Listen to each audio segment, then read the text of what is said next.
What we do is incredibly important work. We know that, and you know that. But how do we ensure everyone else understands that? We back it up with research. Join us today as we interview one of the most interesting and well-informed researchers in the industry.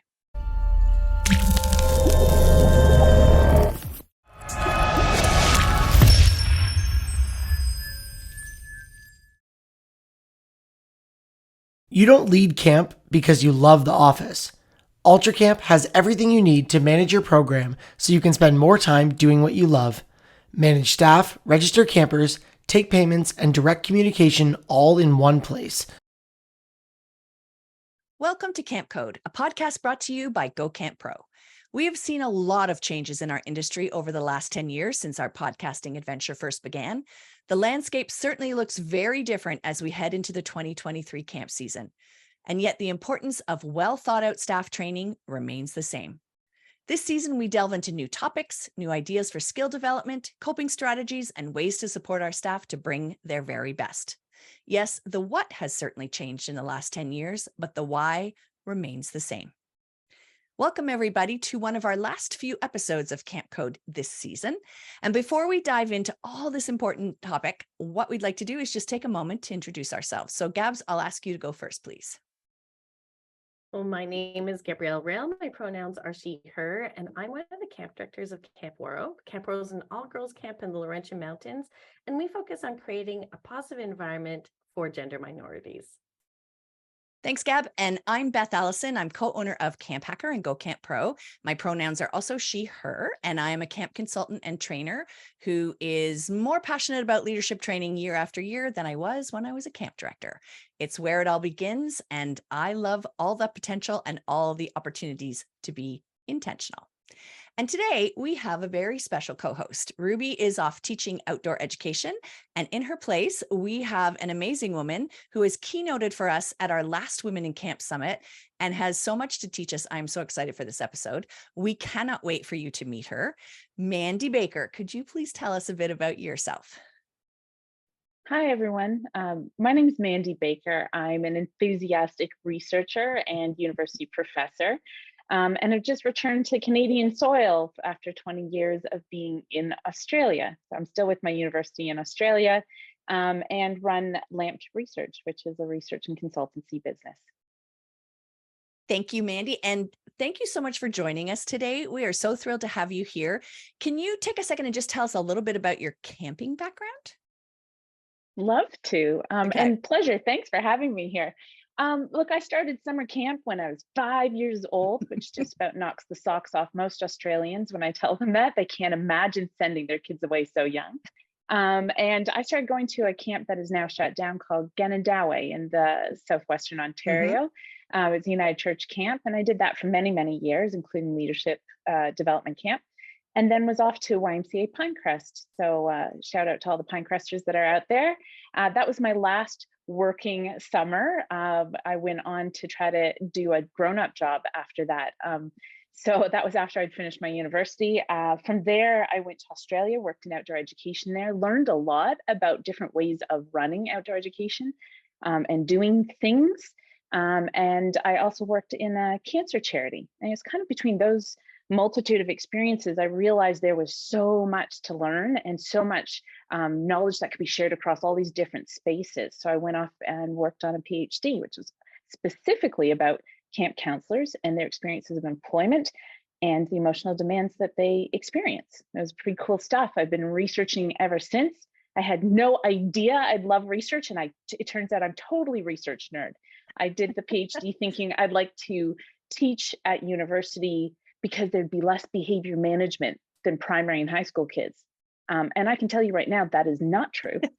There is so much to do, but doing it on a whole nother level with young adults, similar to camp counselors, that's the age group that it turns out is my sweet spot.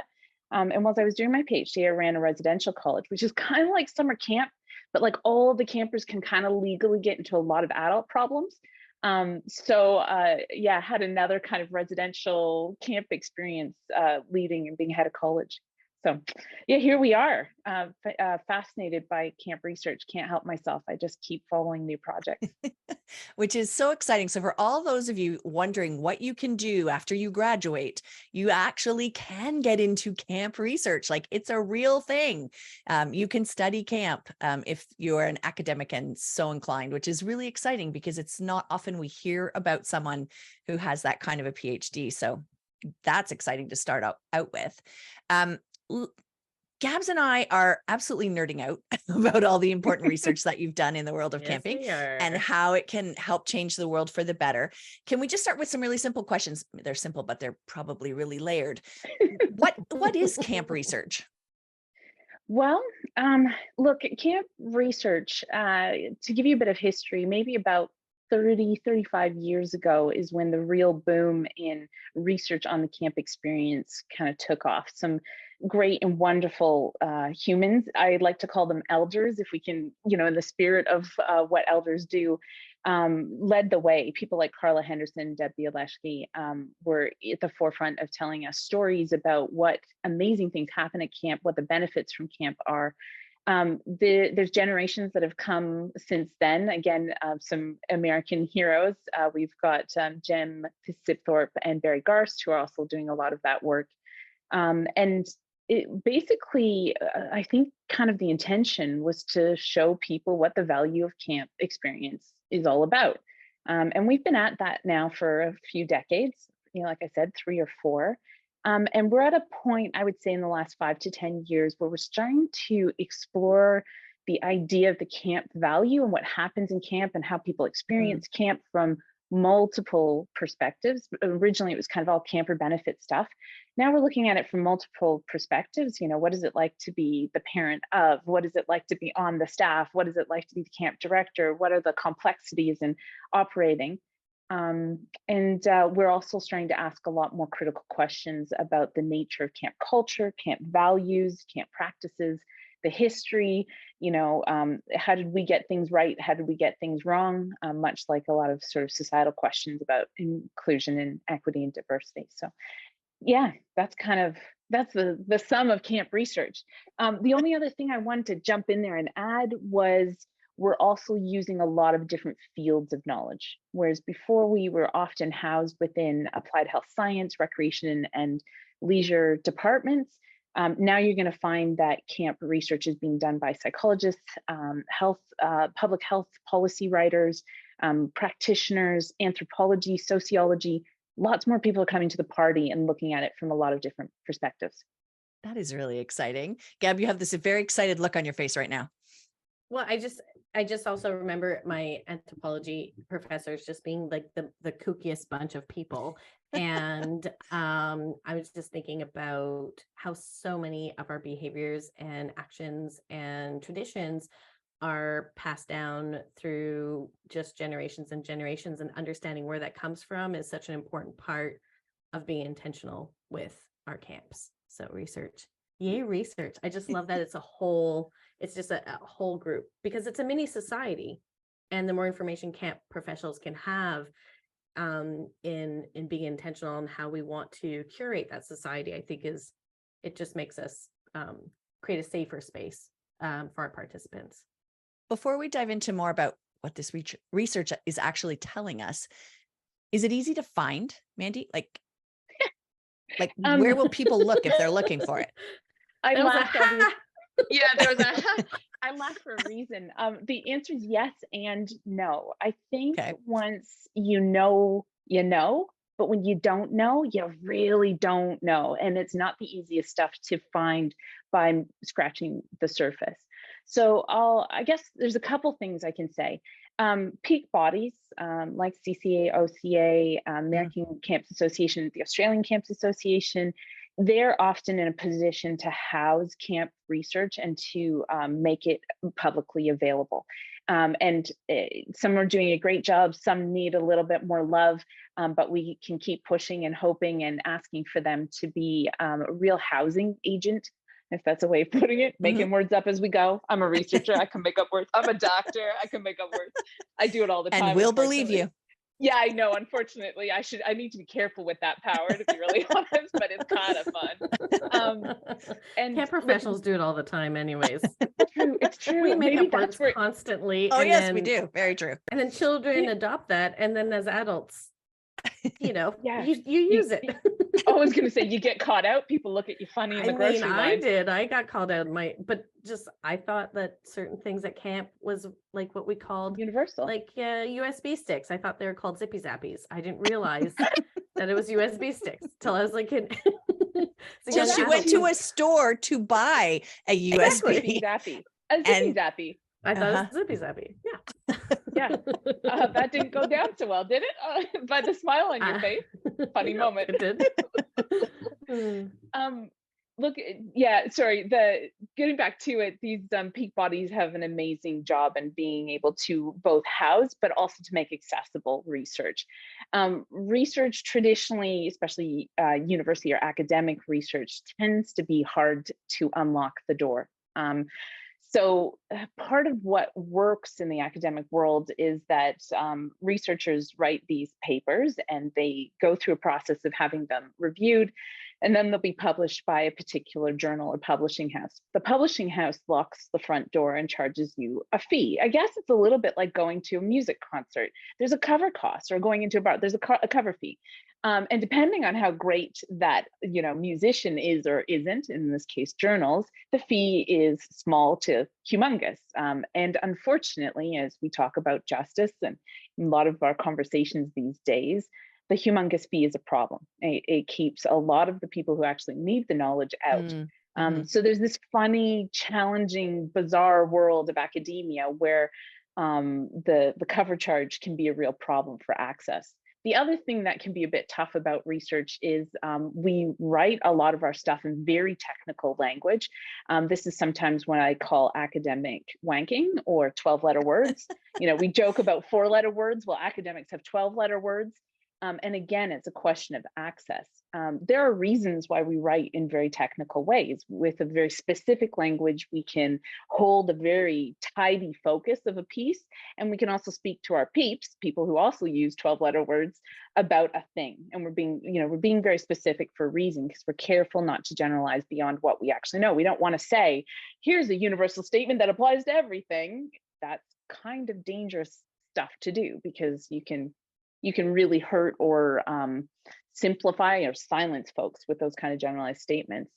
But again, it raises this question of access. If you haven't trained in those 12-letter words, then when you read that kind of document, people walk away feeling lost. They might even feel dumb. And I hate the idea that we produce work that makes people feel dumb.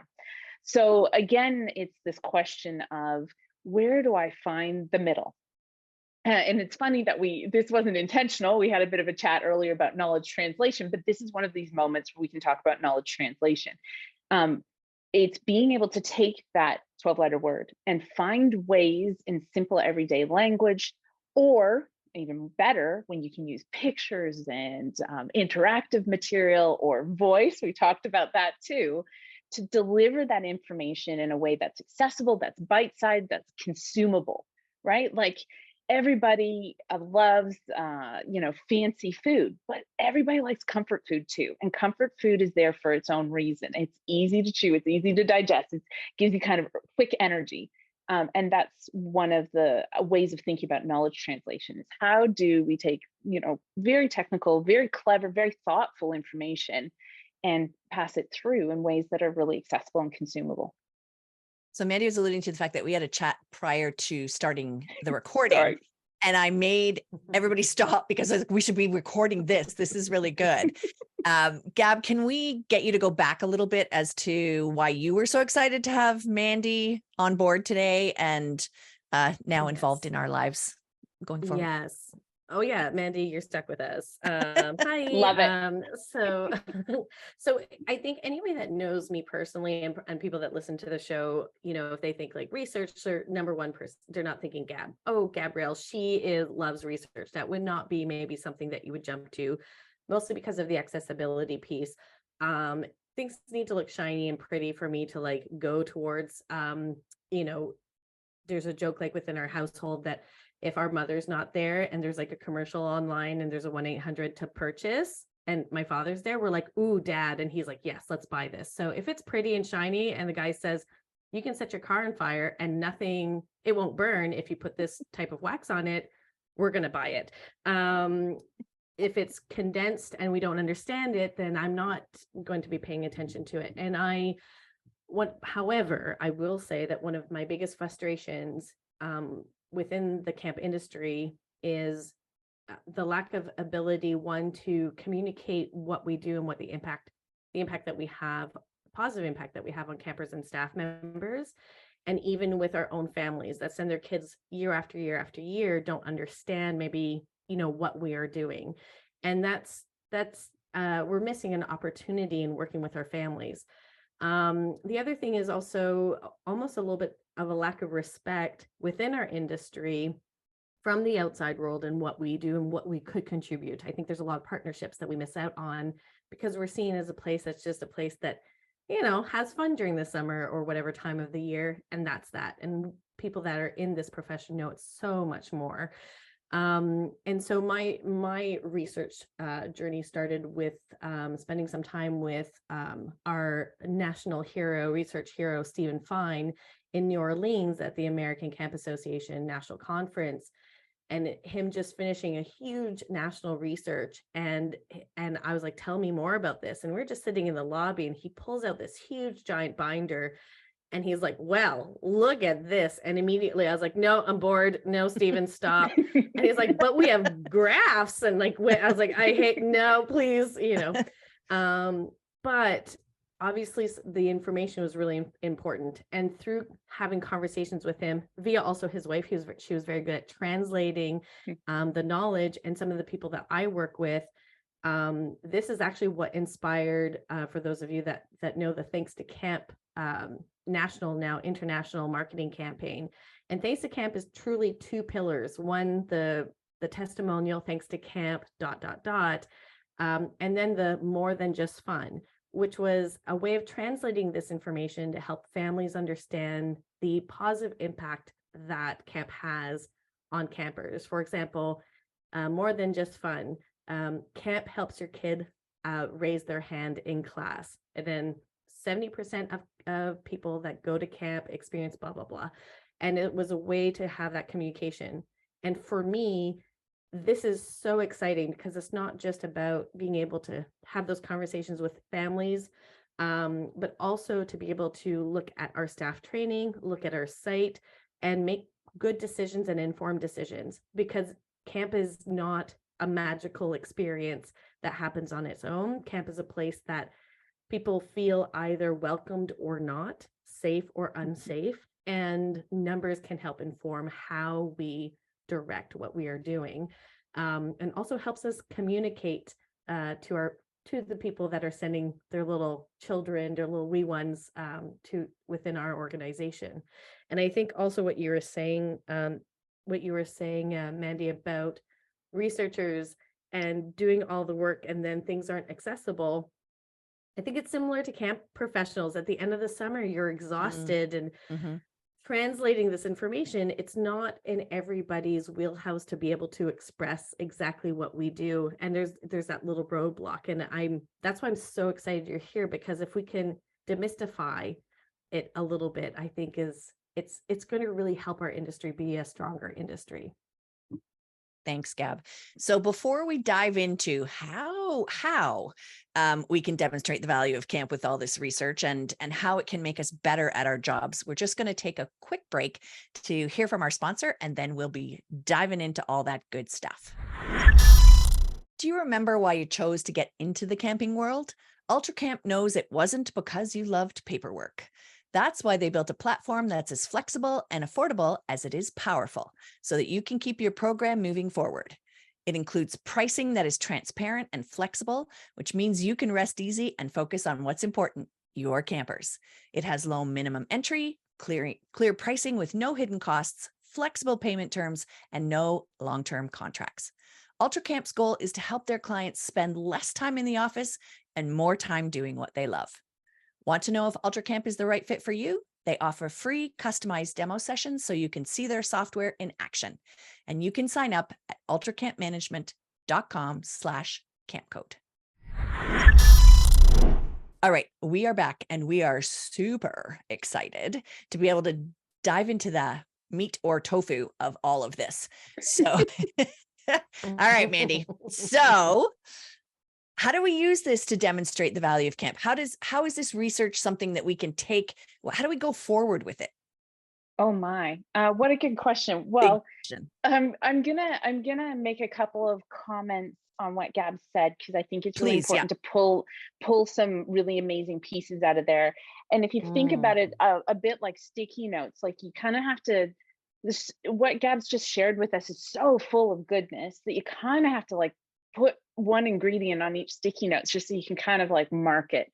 And I think, taking a moment and being mindful, marking it, brain marking. Let's put a brain mark, not a bookmark, Okay. a brain mark on a couple of these I ideas. love that. So, Gabs, you talked about how do we tell parents about the camp experience when in fact the person who's doing our marketing for us is their child, and we all know children don't necessarily represent their day very well.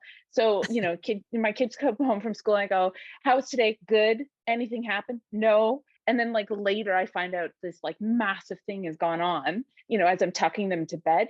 I don't know if that's also called known as the doorknob moment. So in a doctor's office, you've gone through your whole routine shtick, you're done, you get your hand on the doorknob, and that's when you ask the really deep, dark, worrying question. So when your time's up and the doctor's ready to go on to the next patient, that's when the stuff comes out. It's a bit like kids, right? You're tucking them in, good night, lights out, and then they go, and what about blah, blah, blah, and the meaning of the universe? And you think, dude, are you just messing with your bedtime, or do I need to sit here and be in this moment with you? There's a lot of bedtimes that get messed up at my house, obviously, because I find these moments the best moments. So about the parent and the camper, there's very few places in the business service world where the consumer and the purchaser are two different people. They're in two different bodies, except for when it comes to children and youth recreation and leisure activities. And camp falls squarely into that. Right. The weird part about camp is that we also, in many cases, residential camp, we hang on to them and their service experience goes on for a period of time, a lengthy period of time. So where kids might go off to the soccer practice and come home and report in on 2 hours of practice or whatever, and the parent has to decide, well, was that good value for money? Do I feel satisfied that my child got what I was hoping that they would get out of that experience? You've got a kid reporting in on a week, 2 weeks, a month of camp, and they like pull out as you mentioned before, Gabs, I ate 7 hot dogs. You're right. Like, cool. There's so much more to the camp experience. The other thing that we're doing is we're relying on children who don't necessarily have the developmental ability to assess and articulate, put words to a very ephemeral experience. It's also service industries is something that if you're dissatisfied, you can't take back in exchange for another. There's no return policy on an experience. So, you can't just like take the shoes back and replace them with the right size shoes. If they end up in the wrong sort of sized camp, that is what it is. So it's this really bizarre relationship that camp operators have with parents and children because they have to sell the product to the parent. They also have to sell the product to the child, especially now as parenting has changed. Child opinion is very significant in the parent purchasing. So we're in this whole weird, messy, we call it a nexus of relationships. It's like a knotted, have you ever had a ball of yarn and all those knots have come together and you can't quite tease it apart? The camp experience being an operator is like being in the middle of that ball. There's knots everywhere. Which ones you pick apart and tease undone, and other ones you want to cling to because they're brilliant knots and they're making part of the tapestry. So I want to brain mark that idea of parent and camper, purchaser and consumer, two different people, two different bodies, two different embodiments, and very, very different perceptions. So that's one. I also, that idea of translating, translating is hard work. It's hard work. Anybody who knows a second language knows that word for word translation does not work. You cannot take one word in English and turn it into another word in French and come out necessarily with the same Meaning, as point in case, the idea of it's a piece of cake in English is les doigts dans le nez, fingers up my nose. It's as easy as putting fingers up my nose. Now, that meaning is obviously the same, but the language behind it is totally different. Now we're talking about researcher language to practitioner language. And guess what? Right. There's plenty of other players in there. There's funders, there's, sponsors, there's accreditors, there's all these other people who also bring their language. I have a very good friend who works in state government in Australia. He's keynoting at the ICC in Spain. That's the International Nice. Camping Fellowship. Excellent plug, actually- Mandy. I know. Yeah, go David Strickland. Anyways, so I saw that he was giving a presentation because he often gets up as a government official and says, camp is the answer to a lot of societal issues right now. It is a balm for the anxiety. It is a beautiful place for growth and development for young people, especially in a mental health crisis. As collective trauma seems to start surfacing 2 years post that trauma, we're headed into the space. Camp is an answer, possibly the answer. We have so much to offer, yet we're kind of crappy at telling people what that is and how it works. And so he gets up and he talks about it. And he also talks about, and government's ready to fund you, but you guys don't know how to talk to us. So let me teach you governmentese. Let me teach you how to talk to me so that I can give you that money so you can go on and run an amazing camp and help the world. And that's idea of translation. It's so important, so lost. It's such a problem. It's so challenging. I once was called a unicorn for my ability and desire to translate, and I don't think that was a compliment. It came from a vice chancellor at a university. Oh no. It should I be was a like, yeah. compliment. I was gonna say that's a great compliment, I would say. Yeah, well, I'm Mhm. going to take it the way I want to, because that's what we can do with language. I'm going to translate that, interpret that the way I need to. I think for him, the dilemma was he didn't know what to do with me as a researcher because I didn't fit boxes very easily, and he was being challenged by that. I don't think he was asking me to be anything different, and I've worked pretty hard to carve out a space where I straddle the practitioner and the researcher world, where I do translate. But it is a weird space. Sometimes, I don't know if you've ever tried to do the splits. Sometimes it hurts a little. It's a bit challenging. And I've had trouble. I have moments where I have like great big ideas and I think, crap, I don't know how to put this into everyday language. It was a chalkboard at a coffee shop during my PhD, and it said, if you can't explain a thing to a 6-year-old, it's probably not worth explaining. And I went, oh, I got some work to do. I need to find ways to explain these big ideas so they can be used. I have no interest in keeping them pie in the sky. There are times where in places where being technical is important for what I do, but I really want to see this work and this knowledge being used. So that's the unicorn one. You said, here's another brain mark, numbers. I need those numbers. You need numbers and stories and numbers. So I'm going to say, yes, absolutely, numbers are helpful. We've become over-reliant on the idea that a number holds an answer, or the answer. Hang on, let me clarify. That a number holds the answer, or a number gives the evidence. It is one piece of a lot of puzzle pieces that bring the picture together. People's stories are incredibly powerful. They're very important, but they're powerful because they're evocative. They call on our personal experiences, which usually means they call out our feelings, and feelings help us act. They give us intention. They help us move in the world. Some feelings more than others, like a feeling of anger, despite the fact that most women are really uncomfortable with anger, me included. It's a doing feeling. It gives you motivation. It gives you a sense of action and where to head once you can kind of clarify, discern what the anger is about. And that's part of why qualitative research to me is always so fascinating, is because much like smells are reaching into memory, stories seem to reach into feeling. And by consequence, we get action or intention from there. So numbers are not, I'm not trying to talk you out of numbers. Numbers are good. Part of what numbers are so great at is that they say stuff quickly, and stories take time. Mm-hmm. Numbers can be a couple of digits on a page, a nice little pie graph. And yes, researchers do love a bit of graphs and pictures. That's Yes. so nice, because what we can do is tell you a lot of stuff in a really short amount. And we can tell you stuff with confidence. And isn't confidence lovely? Confidence, like those numbers can really help decision making. Decision making when you don't feel confident, when you feel like you're floating in uncertainty, man, that sucks. It really does. It's nice to have just enough information to feel confident, if not a lot of information, to be confident in the decision making. Stories take time. Stories and listening is an investment, but also can be more deeply sit with people because it taps into feeling and it evokes a personal connection. So the numbers stories, which is the quantitative qualitative debate of all researchers of all kind, as Stephen Fine says, I like them both. Mixed methods, I want them both.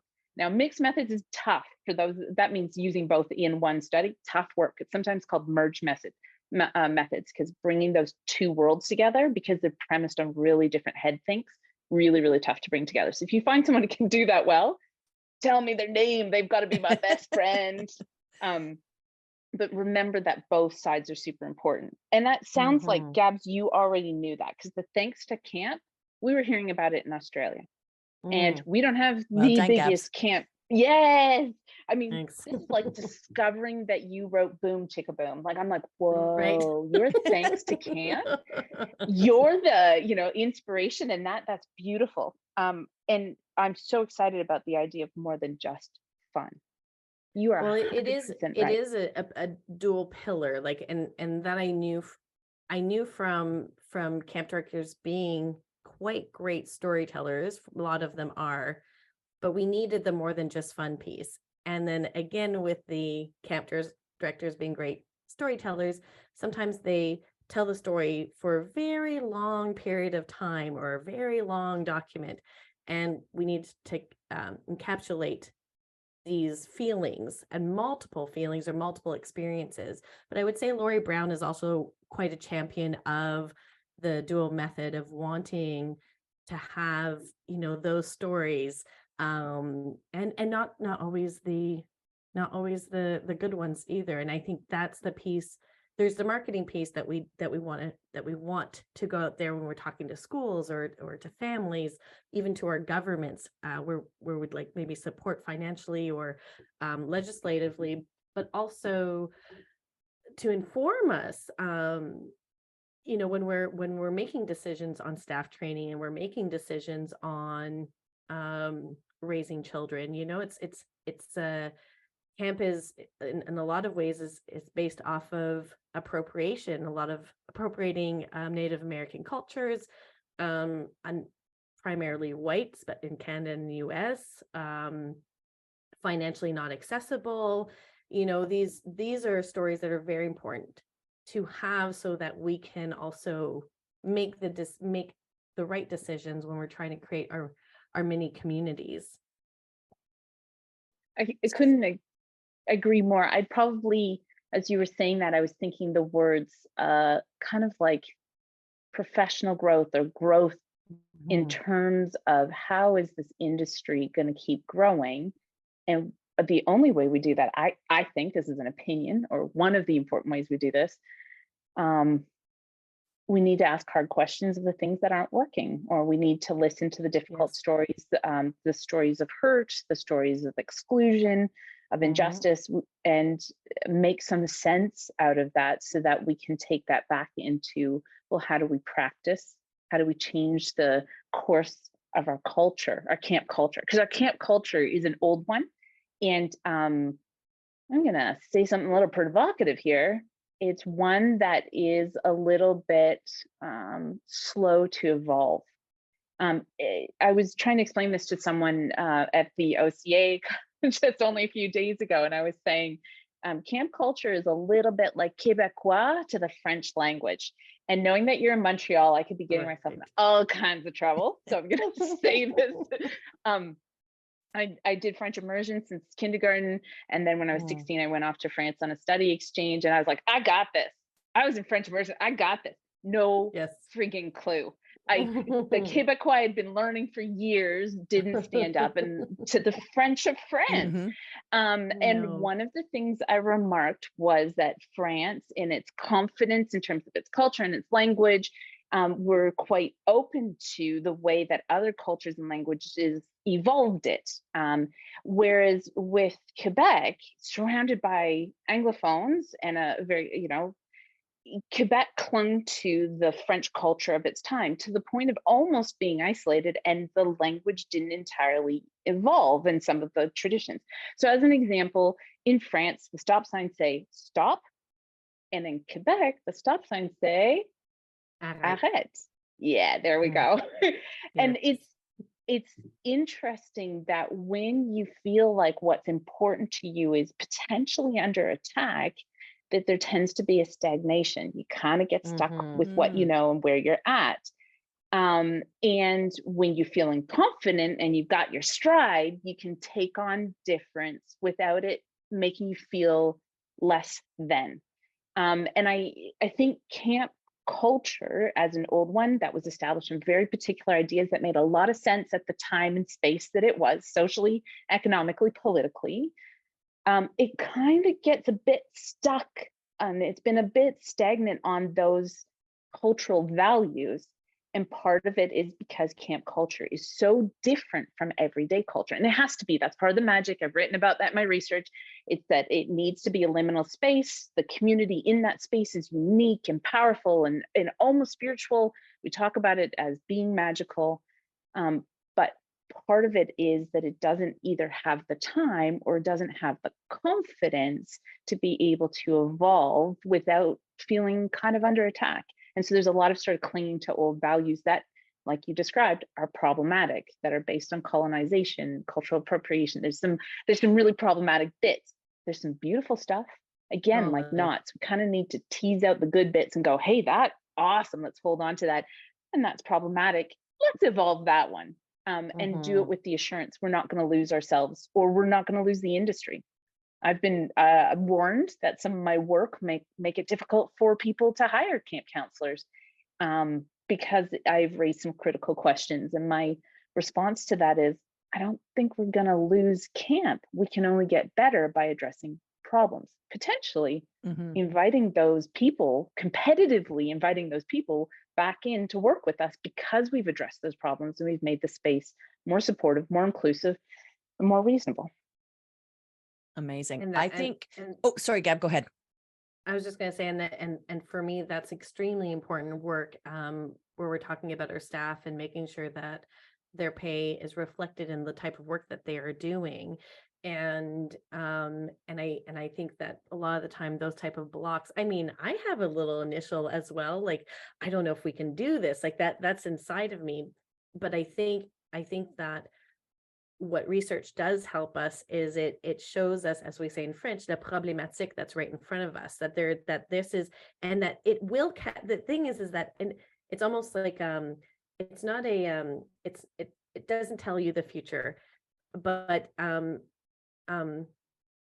it does, you know what I mean? Like, it is a crystal ball in some ways if we don't listen to it, because it is isolating something that is in front of us. And if we don't take care of it, like a pebble in our shoe, you feel the pebble in your shoe, but you're walking and you're like, oh, I'll take care of it later, or I just want to ignore it. You can't. Eventually, that's going to cause issues, major issues, if you really keep that there. And so it is, research for me is kind of like a crystal ball that we have that's based on facts and based on true experiences, and it allows us more time to adjust and to adapt and to do what we need to do. And I think that can be threatening, but it is coming, and that's what we do as camp. That's why I love camp, because we can problem solve, we can work together. I mean, it's a little utopic what I'm saying, but I do believe that we can figure it out.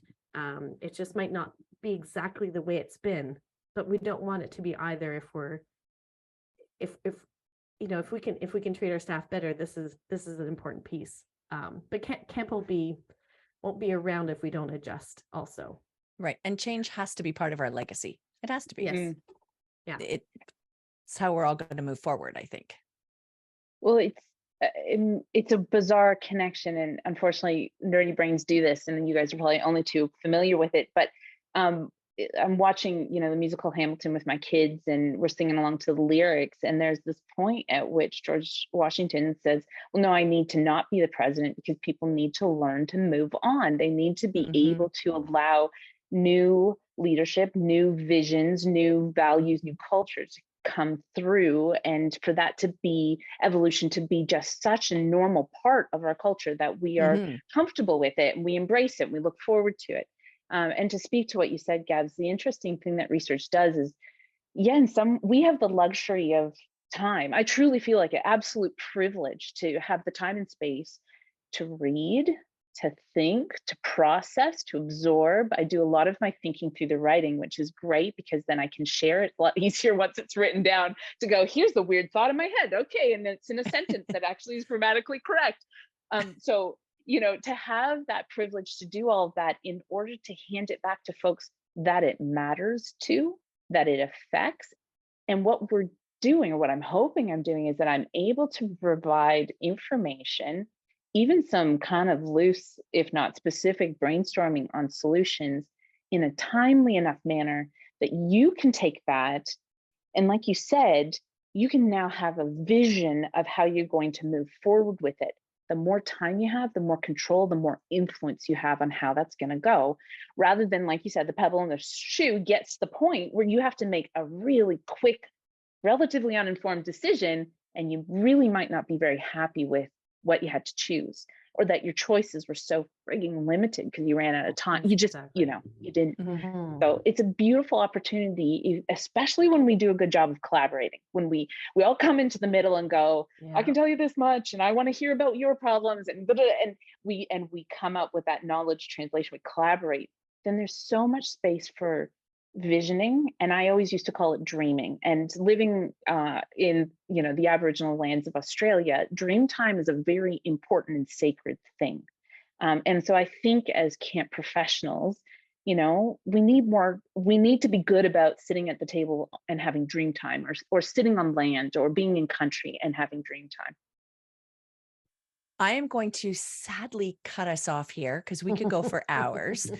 But I wonder, Mandi, if we could invite you back again sometime to chat with us, maybe next season, because there's so much more to cover. But I think for now we'll have Gabs recap what we've talked about, and then I'm going to give you another chance to give us a little bit more at the end there, Mandi. Okay. So Gabs, can you give us our famous recap, please? Yeah, recap. Okay, so he's all right. I'm just re-looking at this information myself. Basically, everybody's obsessed with us. All the researchers want to check out what we're doing from all of the fields. If you're interested in learning anything about research, hey, check out the CCA, ACA in the US and ACA Australia. There's some great research there. You can also check out thanksacamp.ca or thanksacamp.com. Also, finding out research is kind of like going to a Taylor Swift concert, and then you try to get tickets, but then you can't because it costs so much money, and then you're like, you can't get in. And then if by chance you do get in, you're like, wait a minute, this is not Taylor Swift, this is Dr. Taylor, and nobody understands Dr. Taylor. So what do we want? We want a unicorn. Is it good? Is it bad? The vote is in, and it's great. Unicorns can translate for us, and we want those unicorns, especially within the camp industry. And we have some great heroes within the camp industry. If you ever meet somebody that is doing research, please give them your time and say thank you so much. Also, if you get surveys sent to your camp, I know we are so busy, but this information is so helpful for marketing, for moving our industry forward, and also for our own personal learning, and also being like, see, I told you, Mom, camping was a very good choice for me. I make an impact. Here are the numbers and the stories that back us up. And then lastly, I just want to say thank you so much, Mandi. I am crushing on you. You are so amazing. Thank you so much for joining us today. I know you have so much to share, and we're just happy that we get to learn from you. Thanks, Gab. I told you they were famous. All right. So, how can you get involved? You can tell us your thoughts on this episode by using the hashtag camp code. You can also let us know any topics you would like us to discuss. You can certainly let us know any questions you want us to ask Mandi for next time.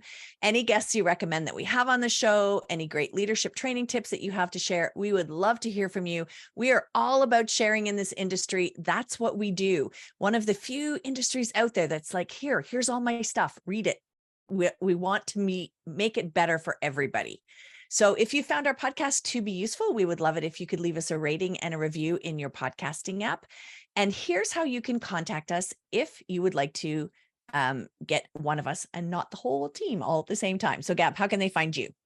You can check out where I work at waro.com, ouareau.com, or you can email me at info@waro.com. Thanks, Gab. Now, Mandi, I'm sure people are going to want to reach out to you. So where can they find you? You can find me on a number of research sites, but they're actually Excellent. quite accessible. So there's something called researchgate.com. Researchers put up their profile, they can put up their publications. Sometimes, depending on copyright, we can share papers through that. So if you can't get at something you want to get at, you can get it there. I'm not the only one. Lots of cool camp folks are there. It's a bit like Facebook for researchers. So if you can find me, you can find a lot of the really cool people I've been talking about that are also researchers in camp. We're all linked up, we co-author, we work together, we talk, all that kind of stuff. The other place is, if you know how to Google, you know how to find research. If you go to Google Scholar, so all you have to write is Google Scholar, it will pull up Google kind of search engine the way that you're used to, but it searches research papers. And if you write Mandi with an I, Baker, and then just type in camp, C-A-M-P, guess what? You'll find me, and I have a profile, and all my papers are listed there. They're linked. You can go and find those. And then again, if you can't get through that door, you just want to talk to me directly, getlant@gmail.com. G-E-T, lamp is in a light, because why not make your life brighter? LAMPED@gmail.com. That's how you can find me. That's perfect and incredibly useful. Thank you for sharing that. You can email me at beth@gocamp.pro. I am on Twitter at Topaz, and I'm on Instagram at Topaz_Faye, F-A-E. For our next and final podcast of the season, we're just finalizing details for another interesting and informative interview. I love picking the brains of experts in this industry, so we'll let you know soon who that's going to be. Our final segment on each podcast is a best practice for leadership training. And again, we would love to hear some of your memorable moments or your most effective tips. And you can tell us what they are using that hashtag camp code. And of course, today's best practice comes from Mandi Baker. Best practice. This is a tough one, guys. For Gabs specifically, more than just fun, I've spent some time doing research in this space. Camp employment is super, super useful for developing social and emotional skills. We call them affective abilities. I've written on the topic a few times, isolated what collection or family of collection these actually are and how we articulate them. And they are super, super important. The other part about how camp employment, it's more than just fun. It's preparing people for real life. It's preparing for them for what comes next. Camp is this incredibly safe place for people to experience hard stuff. Life is going to dish folks hard stuff. COVID has taught us that only too well. What we need folks to be able to do is to be able to deal with hard stuff. And camp creates this wonderful, safe, social, emotional environment in which people can practice. And this is beyond resilience and grit. This is about complex problem solving. This is about interpersonal conflict. This is about facilitating other people. I mean, can you facilitate other people to be friends with each other without you having to be in the room? That's an amazingly difficult and skill, and it's difficult to articulate and to see, to measure. Yet we know that camp staff learn it and learn it well. So I think best practice is to be mindful of those social emotional skills that you're constantly developing, mindful of the moments in which things go wrong. And we've always talked about them, golden moments. They're the most amazing moments to actually unpack and show not teach, show people what they've been doing well all along. So it's not a top down, I'm going to teach you in this moment. It's, do you see how you handled that? That's pretty cool stuff. So best practice is thinking about how to show people based on how their own behaviors went during a tough time versus trying to like tell them what should have done or what you would have done. It's, look what you did. You got this. You got this. That's great. Thank you. I could see Gab madly writing notes there as you were chatting. I really was. Mandi, thank you so much for joining us today. It was an honor and a pleasure to chat with you. And we're so grateful that you're able to make time for us and for our podcast listeners. And we will definitely have you back. So hopefully you won't be too busy come fall to chat with us again. For you guys, I'm never too busy. Love you guys. An absolute pleasure. Thank you for inviting me. Thank you so much. Camp Code is part of the Go Camp Pro podcast network, and you can check out all of our other podcasts at gocamp.pro/podcasts. There are 7 of them in all, and each of them have a different focus. So just give them a listen. There's lots to learn. And from all of us here at Camp Code, thanks for the listening, friends.